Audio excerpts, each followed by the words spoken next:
ni kuombe tu kwa namna ambavyo tuna tatizo mkoa wa Songwe katika ya umeme, na hii inatokana na kwamba sisi watu wa Songwe tunachukulia umeme kutoka pale Mbeya. Kuna kituo kimoja kinaitwa Mwakibete cha kupozea umeme.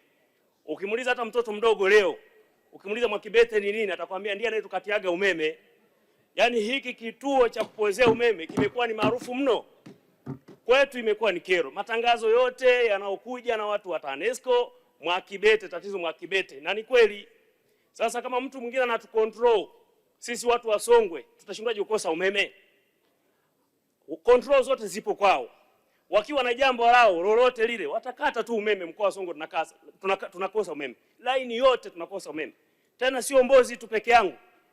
Wilaya zote za mkoa wa Songwe, majimbo yote ya mkoa wa Songwe, wabunge wako hapa wanajua hilo, kwamba kelele ni umeme mkoa wa Songwe. Tunakosa wawekezaji, Mheshimiwa Waziri. Sisi ni wakulima, kuna uzalishaji wa hali ya juu kule. Wafanyabiashara, viwanda vidogo vidogo haviendelei. Wajasiriamali wadogo hawawezi kufanya kazi kwa sababu umeme haupo, sio wa hakika. Mimi naamini utakuja na mpango wa dharura wa kutusaidia watu wa Songwe wakati tunasubiri huu mradi wa TAZA unapokwenda kukamilika. Kwa kweli hauridhishi umeme mkoa wa Songwe.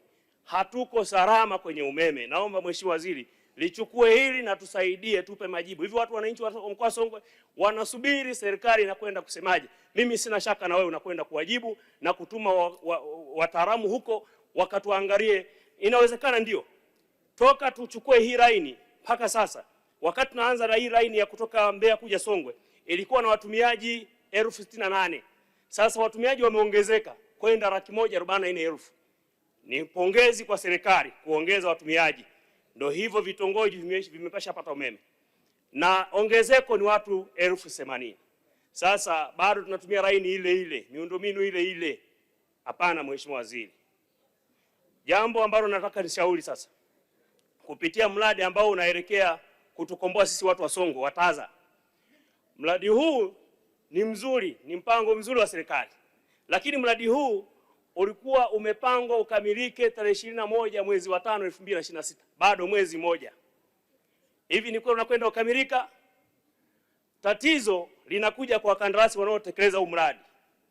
Inawezekana muwasimamie vizuri. Sasa Mheshimiwa Waziri, hawa wakandarasi wasimamiwe. Nikupe tu mfano wa wakandarasi hawa.